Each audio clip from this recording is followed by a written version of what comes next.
قسم مولوی کے پاس رزق میں برکت کی کوئی دعا نہیں ہے۔ جن لوگوں کی روزی تنگ ہے، یعنی پیسہ تو بہت آتا ہے لیکن رکتا نہیں ہے، دنیا کا کوئی بھی ملا اور کٹھ ملا تمہیں کوئی تعویذ نہیں دے سکتا ہے۔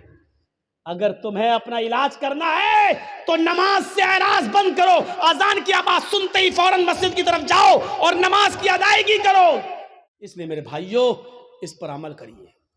اور ایک چیز میں آج آپ کو ضرور بتانا چاہتا ہوں، اس سے آپ کو عبرت ملے گی۔ نماز اسلام کا ستون ہے۔ نوجوانوں یاد رکھیے گا، آپ کو جانا ہے جائیے، لیکن اس واقعے کو سن کر ضرور جائیے گا جو میں سنانے جا رہا ہوں۔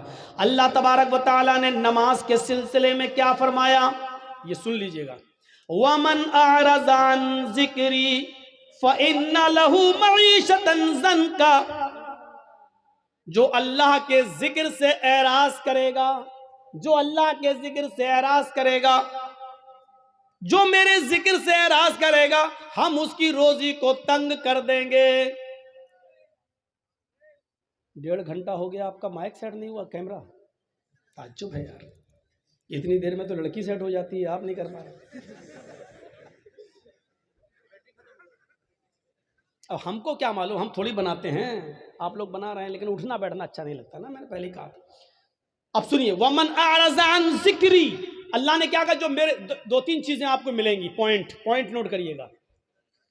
یہ آیت بہت بار سنی ہوگی مولویوں سے، لیکن آج مجھ سے سنیے 2 چیزیں بتائی ہیں۔ وَمَنْ أَعْرَضَ عَنْ ذِكْرِي فَإِنَّ لَهُ مَعِيشَةً ضَنْكَ، جو میرے ذکر سے اعراض کرے گا۔ ابھی اعراض بتاتا ہوں کس کو کہتے ہیں، اب بتانا پڑے گا۔ اعراض بنگال کا ماحول، اعراض مولانا صاحب، اعراض۔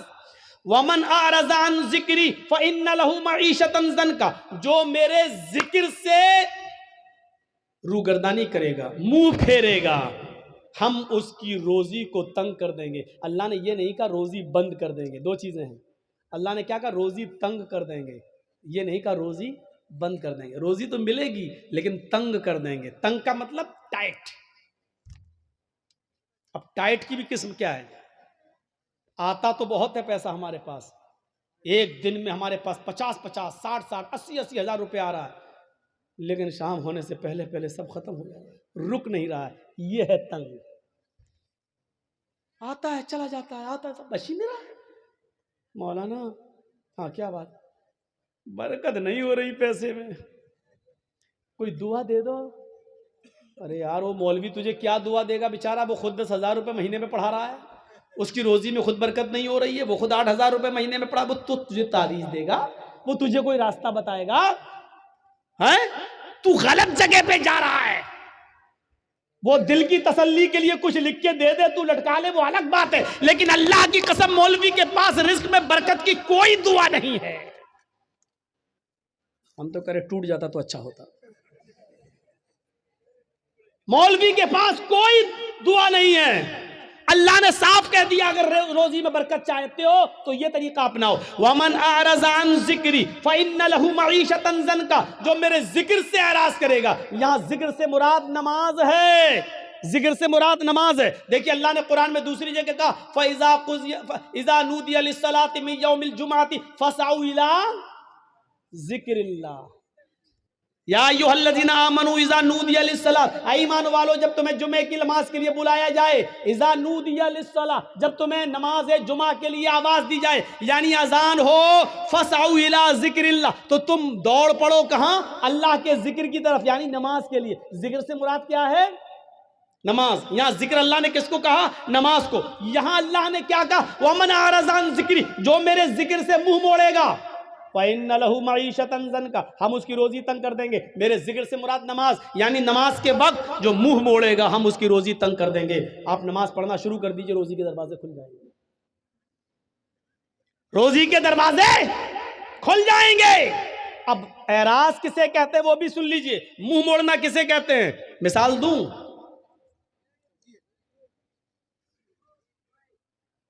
ہمارے نوٹ بھیگ گئے، ہمارے پاس 2-2 ہزار کے نوٹ کی ایک گڈی ہے اور رکھی ہوئی ہے گھر کے آنگن میں، کھلا ہوا ہے، اور بارش ہو رہی ہے، ہم کیرم بورڈ کھیل رہے ہیں۔ لوگوں نے کہا رے بارش ہو گئی ہے، وہ دیکھو وہ دیکھو وہ دیکھو،